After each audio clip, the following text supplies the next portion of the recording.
Hello and welcome to the first lab exercise in this video series. In this lab exercise, we'll practice some of the material that we covered in the videos for this section. In this lab exercise, you'll create your first Android project and run it on a device or an Android emulator.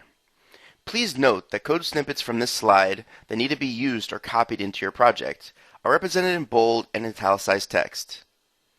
First, make sure you download and install all the prerequisites for Android Studio, and then install Android Studio on your development machine. Once Android Studio is installed, open it to make sure everything works as desired. If you have problems with installing or running Android Studio, try searching for resolutions online. The Android development community is large and very helpful, so you can usually find solutions to your configuration problems.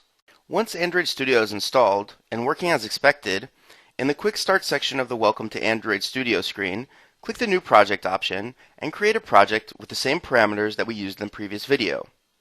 Once your project is created and Android Studio has finished initializing needed assets and files for the project, run the application on an Android device or an Android virtual device.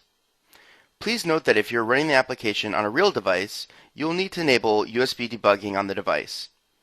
In order to enable USB debugging, please follow the instructions at http://developer.android.com/training/basics/running-app.html. Once you have successfully run the application on a device or on an Android virtual device, go back into our main activity and add the line TextView hello text equals TextView find view by ID r.id.myTextView to the end of your onCreate method. Place a breakpoint on the newly added line of code using a left mouse click on the gray bar on the left side of the code editor to the left of where you just added the code. Once the breakpoint is placed, debug your application on a real device or an Android virtual device. And once it stops on the breakpoint we previously placed, press the key combination of Alt and F8 to open the Expression Evaluator. In the Expression Evaluator screen, enter the code snippet in Step 5 to evaluate the string value of the text view of our Hello World application.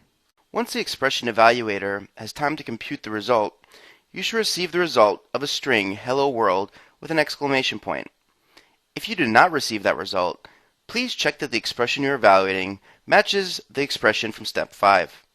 You should receive a result similar to the image found in this slide. Thank you for joining us in this lab exercise. In the next lesson, we will take a look at Java Essentials for Android.